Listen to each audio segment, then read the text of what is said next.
Om Sahana Vavatu Sahanau Bhunaktu Sahaviryam Karavavahai Tejasvinavadhitamastu Ma Vidvishavahai. Om Shanti Shanti Shanti. Om. May Brahman protect us both, the teacher and the disciple. May he nourish us both. May we both work together with great energy. May our studies be vigorous and fruitful. May we not hate or criticize each other. Om. Peace, peace, peace.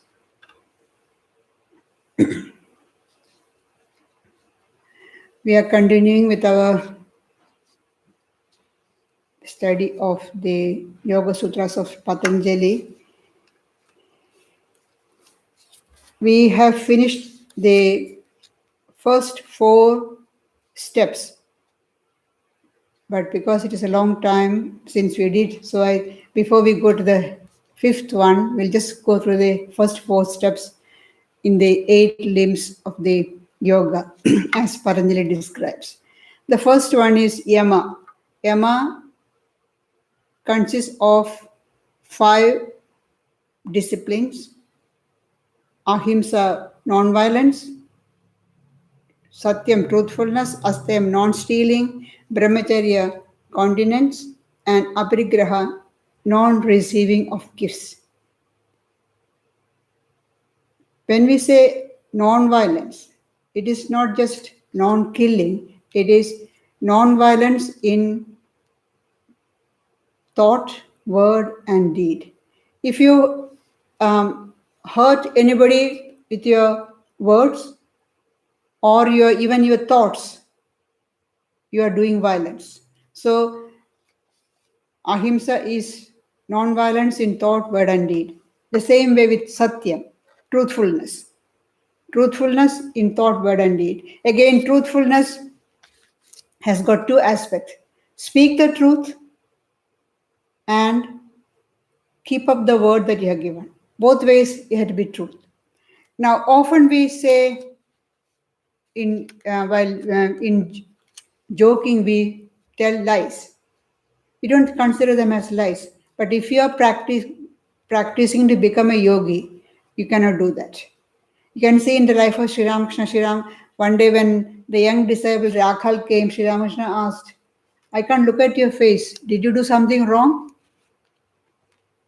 As far as Rakhal is concerned, wrongdoing is stealing, murdering, or adultery. He said, no. Then he asked, Sri Ramakrishna further asked, did you tell any lie? Then he remembered, the previous day with some friends, he was joking and he said something which is not true. No, Sri Ramakrishna never say anything untrue. If for ordinary life it is all right, but for spiritual life, if you want to become a yogi, you cannot afford to do that. Astayam, non-stealing. Well, we don't go around stealing things. Again, thought, word, and deed.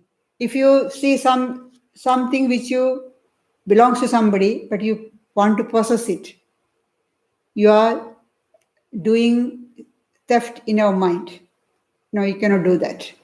Something hanging on the roadside, flowers from somebody's garden. So lot of flowers. Pick one flower. It's not stealing. It's a lot of there. No, it is stealing.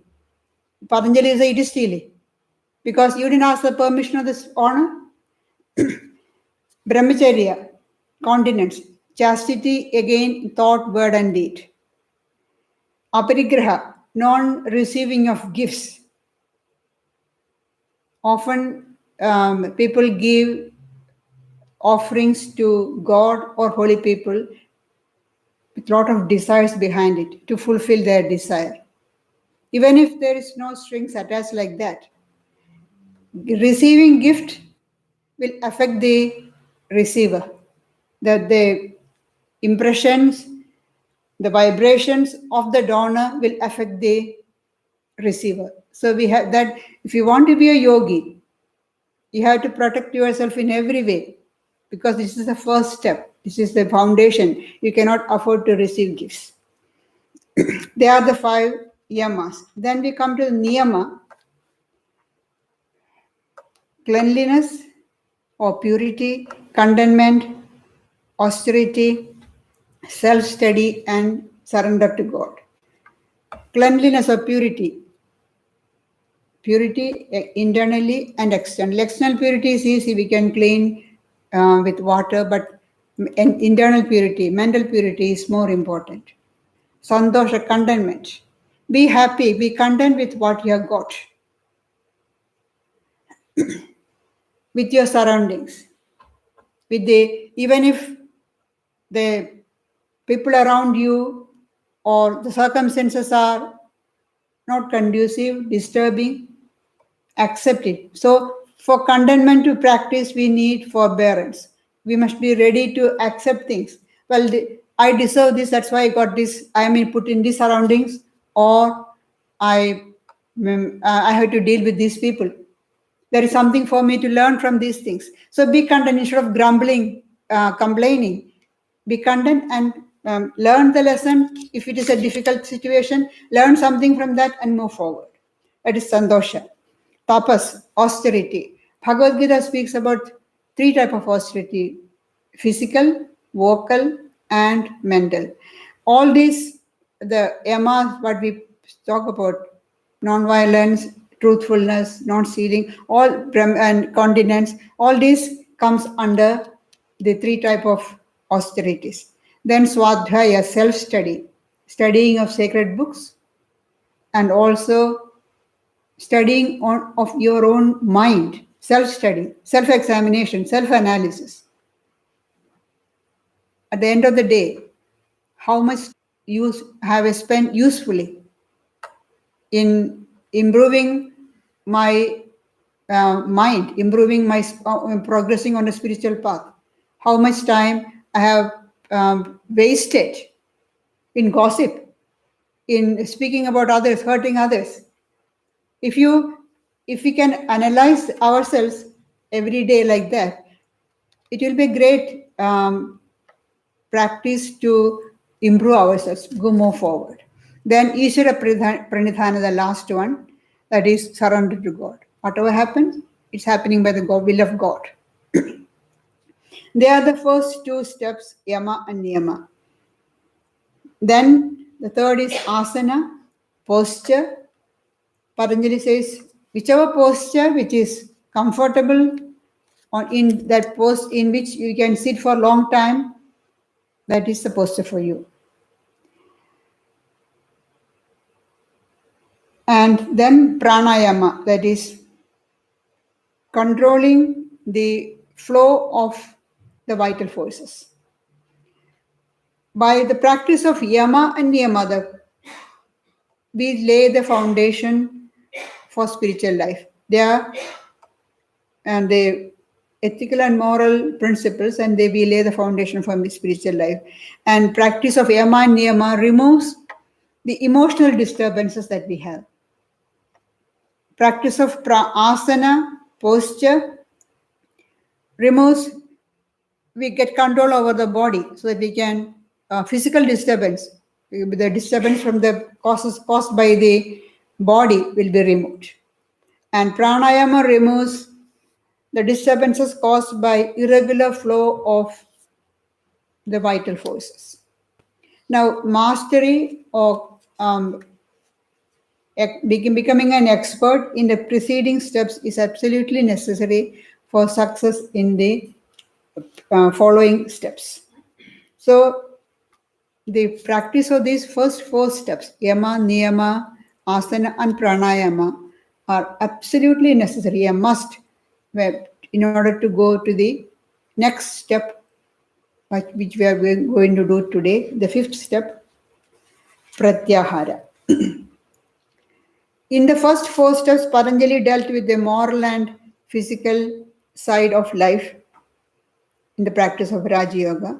And now in the 5th step, we are going to the mental level. The content of our human mind, the broadly classify into three groups. The impressions that come from external objects, from the external world. That's the first one. The second, the impressions of past events, memories, past events and experiences. And third one, mental images that we make about the future events and experiences. What's going to happen? We imagine. So the mental content of our mind is of these three types. Those we come from external world, external impressions, that is through coming through the sense organs. Then second one, past memories, impressions of past events and experiences. And third, mental images of future events and experiences. The first category is connected with the external world. The other two, second and third, are completely mental. Now, in Pratyahara, we are trying to eliminate the first category, complete elimination of the impressions that come from the external world.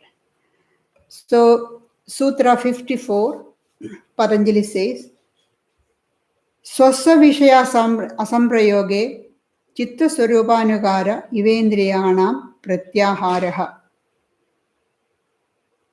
Swa Vishaya Asamprayoge Chitta Swarupanugara Ivendriyanam Pratyaharaha. The drawing in of the organs. Pratyahara literally means drawing in of the sense organs. The drawing in of the organs is by their giving up their own objects and taking the form of the mind stuff as it were. That is, withdrawing the sense organs from the objects outside, on which they depend. Our sense organs feed on the external objects. That's the they survive like that, or they thrive like that. The eyes feed on the sights outside, sights, colors, form. Ears depend upon sound. Nose on smell, tongue on taste, skin, touch, all these. Now, Pratyahara is withdrawing the sense organs from these objects on which they depend. How do we perceive external objects?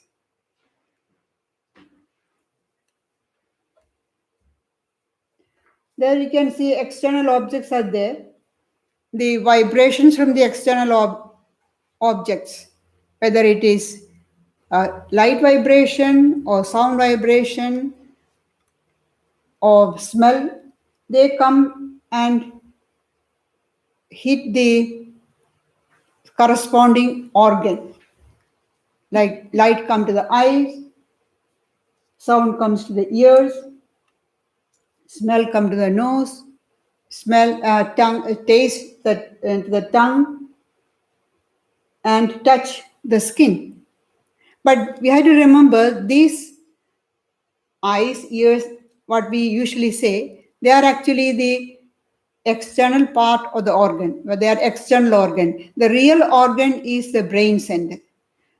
For example, if a person had, by hitting on the floor or on the ground or some accident, the brain center is damaged. The brain center which controls the eye is damaged. Then the person will lose eyesight. But the eye as it is must be in good condition. But the eyesight is lost because the brain center is damaged. So actually the brain center is the real organ, what we call the inner organ. And if the mind is connected with the inner organ, then we see the external object.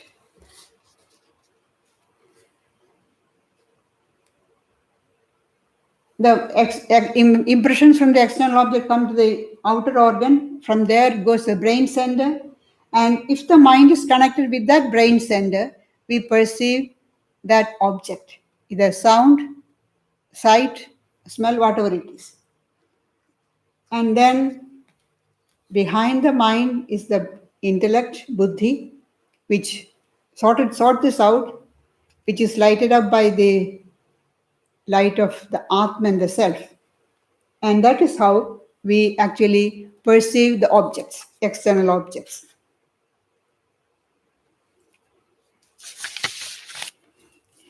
In our daily life, we hear a lot of sounds, we see so many things, but all those things don't make an impression in our mind.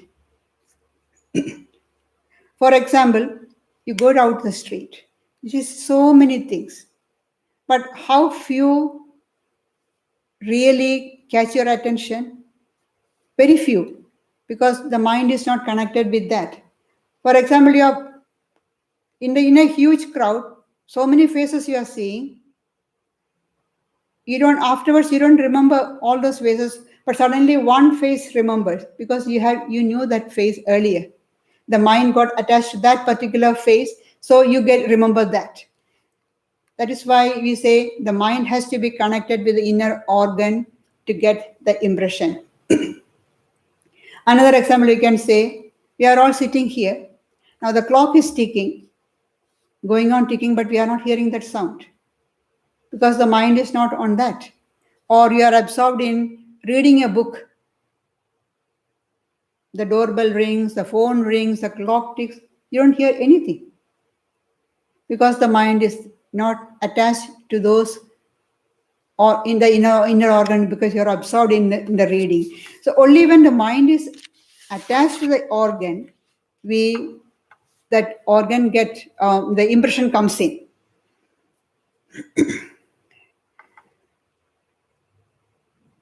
For any action, whether physical or mental, external or internal, to happen, the mind has to be joined to the brain centers. In Pratyahara, we try to disjoin it consciously. Now, what happens for us, say, as the example of reading the book, we are absorbed in reading. You are not seeing anything. Somebody comes and stands near you, you don't see. The bell rings, doorbell rings, you don't hear. Because you are absorbed, your mind is occupied with the reading. The mind is not occupied with, it's not connected to the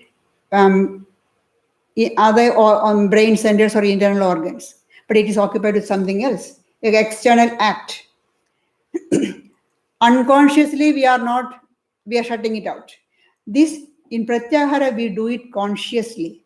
When something happens, somebody stands in front of me, I see with my eyes open, but I tell my mind, at my eyes, you are not going to see it. It won't see. That is Pratyahara. Consciously withdraw the mind from the inner organ. It's very hard. It's very, very hard. The more the mind tries to withdraw, the stronger the impression becomes. They become more persistent. They insist, no, you have to see me. We try to tell the eyes or the ears, don't hear the sound, concentrate. Immediately we'll hear it more consciously. When we sit for meditation, we hear all the sounds which we never heard before. A few minutes, 5 minutes before we sat, we didn't hear all that. But at the moment we sit down and close the eyes, we hear all that. Because we are trying to withdraw the mind, but the mind resists. They will go. So at present we are slaves. We are slaves to all these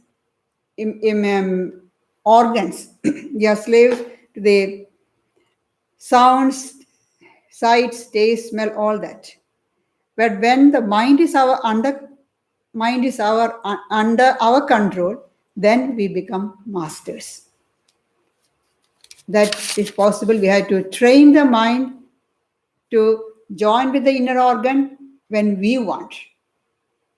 Take it away when we want. Then we are the masters. Till then we are the slaves. But the question comes, is it possible? Is it possible to take away the mind from the inner organ as and when you want? Yes, it is possible. Swami Vivekananda says, these faith healers and hypnotists use this in their method, they use part of Pratyahara. The faith healers teach the people to deny misery, pain, and evil. Or in hypnotism, the patient is made into a passive mental state through hypnotic suggestions from the hypnotist. All these, in that they are using the part of Pratyahara. But Swamiji says it is very harmful because you are putting your mind under the control of somebody else. Instead of controlling the mind with our own willpower, we are actually handing our mind to be under the control of somebody else. That person, whether the faith healer or the hypnotist, is controlling our mind. So the example Swamiji gives is, it's like giving blows to the mind to make it passive. And another example he gives is, it's like a horse is going at great speed. And say in the Katha Upanishad, the body is compared to a chariot. Body is the chariot. The senses are the horses. The mind is the rein. Intellect is the charioteer. The self, the Atman, is the master of the chariot riding there. And the sense objects are the road. Now, if the horses have to be under the control of the charioteer, the driver, with the help of the reins. If the reins are not held properly, the horses will have their own journey. They will have to decide the journey. No, we won't reach the destination. So the mind, the rein should be held tight. What's the reins? The mind. The mind should be controlling the horses, that's the senses.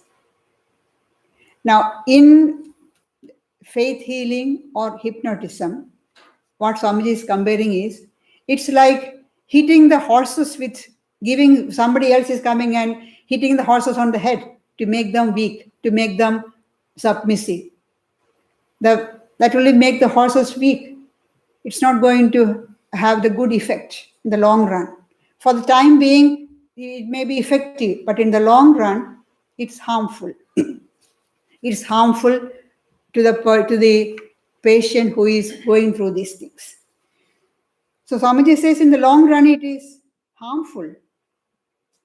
And he gives this warning. At each one of these processes, the man operated upon, that's the patient, whether it's the faith healer or the hypnotist, the man operated upon loses a part of his mental energy, till at last the mind, instead of gaining the power of perfect control, becomes a shapeless, powerless mass. And the only goal of the patient is the lunatic asylum. So we have to be, though they are using Pratyahara, control of the mind, and to control the sense organs, that particular practice is not very healthy for the mind. But that shows that Pratyahara is possible. Pratyahara means withdrawing the sense organs from the objects is possible. It is not just is possible, it is a must if you want to go to the higher forms or higher stages of yoga. Now, the external world has to be kept out if you want to go deep into the internal world. And for that, you need strong willpower for controlling the mind. Swami Vivekananda says, he who has succeeded in attaching or detaching his mind to or from the centers at will has succeeded in Pratyahara, which means gathering towards, checking the outgoing powers of the mind, freeing it from the thraldom of the senses. That is, when you are able to control the mind, not allowing it to go to the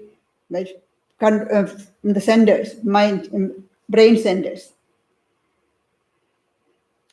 then you are practicing Pratyahara. Checking the outgoing powers of the mind, freeing it from the thraldom or the senses. When we can do this, we shall really possess character. Then alone we shall have taken a long step towards freedom. Before that, we are mere machines.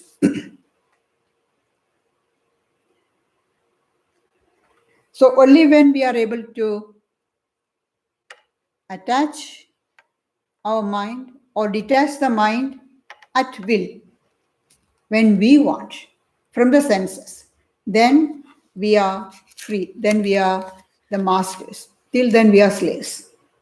But how do we achieve this? How to control this mind? It's very, very hard. In the Bhagavad Gita, it's said to trying to control the mind is like trying to control the wind. It's so hard. And the human mind is compared to a monkey. Monkey by nature is restless. Then, if the monkey is fed with a lot of wine, they become drunk, then it's all the more restless. It will be jumping around all the time. Suppose that monkey has been stung by a scorpion. I don't know how many of you have experienced this, the sting of the scorpion. It's extremely painful. And then this restless monkey, which is completely drunk with alcohol, has been stung by a scorpion. And to crown it all, it was possessed by a demon. And how restless the monkey will be. The human mind is like that. By nature, it's restless. We are so many thoughts are going. The mind is not at all steady or quiet for a moment. Then it's drunk with the wine of desire and stung by the scorpion of jealousy and possessed by the demon of pride. Then how restless that mind will be. And these sages are asking us to control that mind. It's very, very difficult. That's why in the Gita, Arjuna said, you are asking me to control this mind. It is so impossible. It's almost impossible. It is like ask me to control the wind. And Sri Krishna very quietly said, yes, you can do it through practice and dispassion. Patanjali says the same thing. Control can be done through practice and dispassion. Practice. Day in and day out you have to do. It's not a matter of just a few days. There is no instant results. There is no shortcut. We have to practice. Long, patient practice is needed. The thoughts will drag us in all different ways, this way and that way. And mind gets identifies with those thoughts and get disturbed. So, long practice is absolutely needed. It is the peculiarity of the mind that it takes the shape of the thoughts that we put in the mind. You know, solid things have got definite shape. Liquids and gas doesn't have definite shape, but they take the form of the container. Of course, liquid will take only, they reach a particular level, they don't go beyond that. Whereas gas, you put in any container, the gas will fill the whole container and take the shape of the container. What about the mind? Mind has got a very peculiar quality. The mind will take the shape of the contained. Whatever thought you put in the mind take that shape. Now I'm thinking about this book. My mind take the shape of the book. Swamiji says, actually the book is not outside. It's in our mind. As soon as we see this, as we are seeing here, how the vibrations goes there to the outer eye, outer organ, inner organ, to the mind.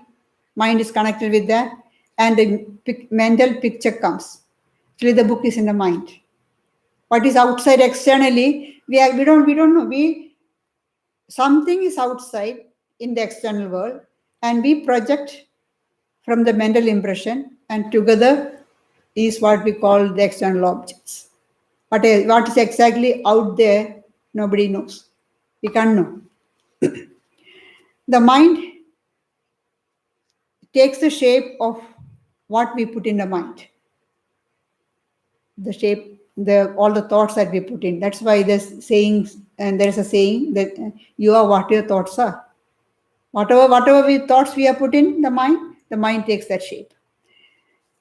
Now in Pratyahara, we are trying to withhold the mind from taking that shape by identifying with the thoughts that we put in.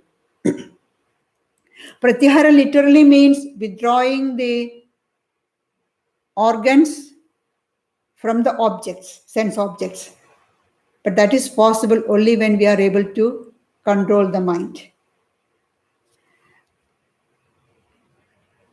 No thought is ever lost. Whatever thoughts we think, often we think, oh, that was I thought long ago. It's over. But no, it's not gone. It's never lost. It has gone down to our subconscious level. So no thought is lost or destroyed.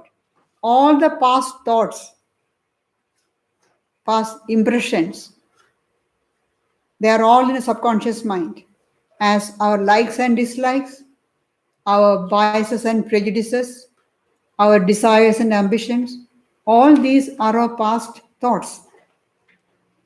Now, in controlling the mind, the first step is to find out the content of our mind. What is in our mind? If we sit quietly and watch the mind, we see all these thoughts coming up from the subconscious mind, subconscious level. And how do we deal with that? They say, don't attach any importance to those thoughts. Just observe them and let it go. The moment you pay attention, they become stronger. For example, somebody said something bad to me a few years ago. I'm sitting quietly, suddenly that thought comes up in the mind. And I go through that incident that happened a few years ago. That person standing, I see the whole, relive the thing. And then that impression becomes stronger. Instead, that was a few years ago, that's finished. I have turned the page. Then that thought becomes less powerful. And next time when it comes up, again, if I say, that's over, I'm not going to think about it anymore. Slowly, the thought becomes weaker and weaker, and then it becomes harmless.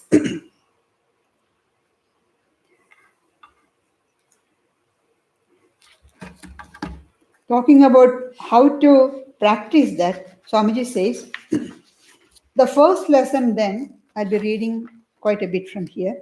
The first lesson then is to sit for some time and let the mind run on. The mind is bubbling up all the time. It's like that monkey jumping about. Let the monkey jump as much as he can. You simply sit, you simply wait and watch. Knowledge is power, says the proverb, and that is true. Until you know what the mind is doing, you cannot control it. Give it the rein. Many hideous thoughts may come into it. You will be astonished that it was possible for you to think such thoughts. Often we feel that, or after doing spiritual, being on a spiritual path for some time, when hideous thoughts, bad thoughts comes up to the mind, and when we sit for meditation, we feel, well, before I started on the spiritual path, I don't think I had such bad thoughts. Now, why do those sorts of bad thoughts come? They're all coming from the subconscious mind. May give it the rein that many hideous thoughts may come into it. You'll be astonished that it was possible for you to think such thoughts. But you will find that each day the mind's vagaries are becoming less and less violent. That each day it is becoming calmer. That is, if you are not paying attention to those thoughts, just observe them and let it go. Then they become less and less violent. The mind becomes calmer. In the first few months, you will find that the mind will have great many thoughts. Later, you will find that they have become somewhat decreased. And in a few more months, there will be fewer and fewer until at last the mind will be under perfect control. But we must patiently practice every day. It's a tremendous work, not to be done in a day. Only after a patient, continuous struggle for years can we succeed. So it's, as I said earlier, there is no quick fix. There is no instant controlling of the mind. It takes patient practice for years.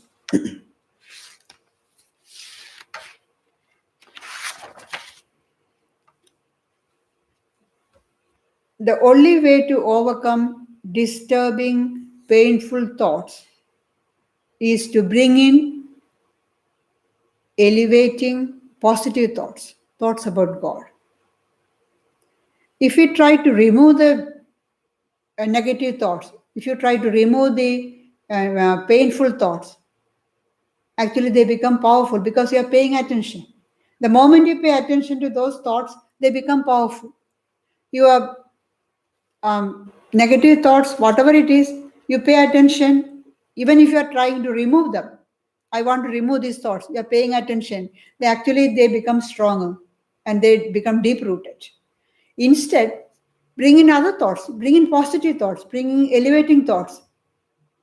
Just ignore the negative thoughts, bring in positive thoughts, and the negative thoughts will be pushed out of the mind. And the mind, as I said earlier, mind has got the tendency to, or the has the peculiar nature of taking the shape of the content. So the mind takes the shape of these positive thoughts, elevating thoughts, thoughts of God.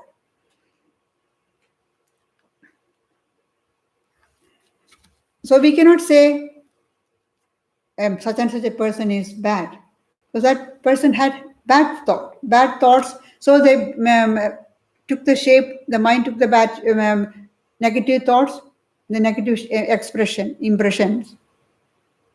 But we bring in that person can change. That's why they say every sinner has a future, and every saint had a past. We all pass through having negative thoughts, bad impressions, and go more forward. So Swamiji says, go on doing good, thinking holy thoughts continuously. And that is the only way to suppress base impressions. And that is what the repetition of mantra does, repetition of the name of God. When we repeat the name of God, or repeat the mantra, you're filling the mind with that thought. And actually, the mind takes that shape, the shape of God. That mantra literally means mananath trayate iti mantra. The mind protects the mind. Mantra protects the mind. Such a mind will no longer be attached to the sense organs, and then control of the senses, withdrawal of organs are achieved. The mind can also be control by exercising strong willpower. It's very difficult, but it is possible through strong willpower. When one thought ends and before the next thought starts, there is a very, very tiny gap, which usually we don't notice because our mind is, we have piled up so many negativity in our mind. So we are not able to catch that tiny gap, the pause between the two thoughts. But by purifying the mind, making the mind very keen, we will be able to understand, hold the mind, find the gap and hold the mind there. It needs strong willpower.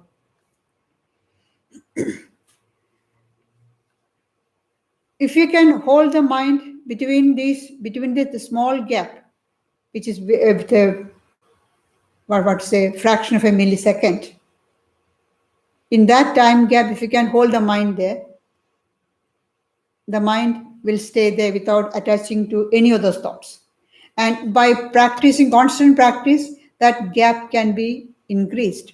And slowly, the mind, we will be able to hold the mind there without the mind moving to the next thought. And the mind become under our control, mind becomes no mind, as the Buddhists say. But it is very difficult, extremely difficult. Don't say it is easy.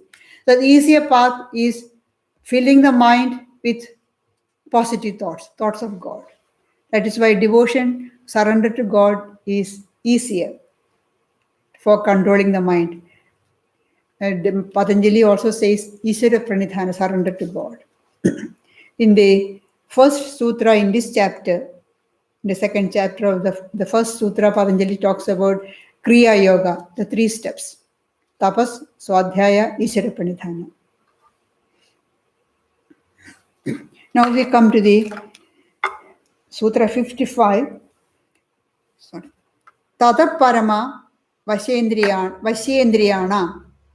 Thence arises supreme control of the organs. When Pratyahara has been practiced, then we get complete control of the organs.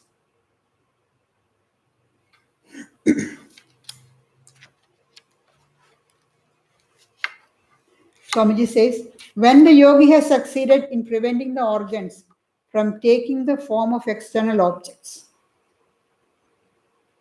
and in making them remain one with the mind stuff, then comes perfect control of the organs. We have succeeded in preventing the organs from taking the shape of the external objects. That is by controlling our mind. We are telling our mind is completely under our control. And we say the mind, no, you are not going to see that. The mind doesn't see. No longer attached to the organ, and so the organ is withdrawn from the object. When the organs are perfectly under control, every muscle and nerve will be under control, because the organs are the centers of all the sensations, of all actions. We hear that yogis do many things which we often consider, oh, it's cock and bull story. It's not possible. How can that be possible? But yogis can do, because they have got their mind under their control. When the mind is under control, the organs are under control. And when organs are perfectly under control, every muscle and nerve will be under your control. The whole body is under your control. Then we are masters, no longer the slaves. But this happens only after long practice. It doesn't happen in a day or two. It's a hard practice. The first, many times we will fail. It's not, don't expect that you'll be succeeding quickly in the first attempt, second attempt. No. Failure is, you can expect failure. But continue. Failure in attempts of Pratyahara is quite natural. but we have to keep up the practice. It's like learning any skill. We won't succeed in getting a skill in the first few attempts. We have to try again. If you want to ride a bicycle, you get on the bicycle, and before you turn the pedal once, you'll be on the ground. You're unable to balance. But what do? You stop straight away? No, you climb on the bicycle again and try. You go on trying, and then suddenly you find that you are able to keep on the bike and go forward. So practice. Pratyahara is like that. There's no other way. And this effect of Pratyahara is seen not just the time of meditation. In our daily life, we can see. When things go wrong, situations become difficult, the mind will be peaceful, not disturbed. Even when trying situations happen,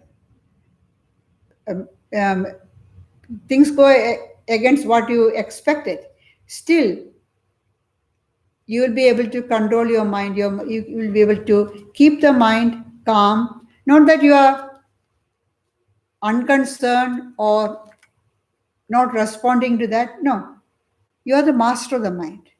You tell your mind, no, I'll find a solution. It's nothing to get disturbed. Because we are able to keep the mind at any place, at any time where we want. We are the masters. To continue with what Swamiji says, when the organs are controlled, the yogi can control all feelings and doings. The whole of the body comes under his control.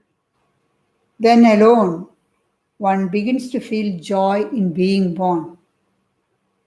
That is when we are completely have got the control over the body. Control of the body, mind, senses, everything you are under your control. Then alone one begins to feel joy in being born. Then one can truthfully say, blessed am I that I am born.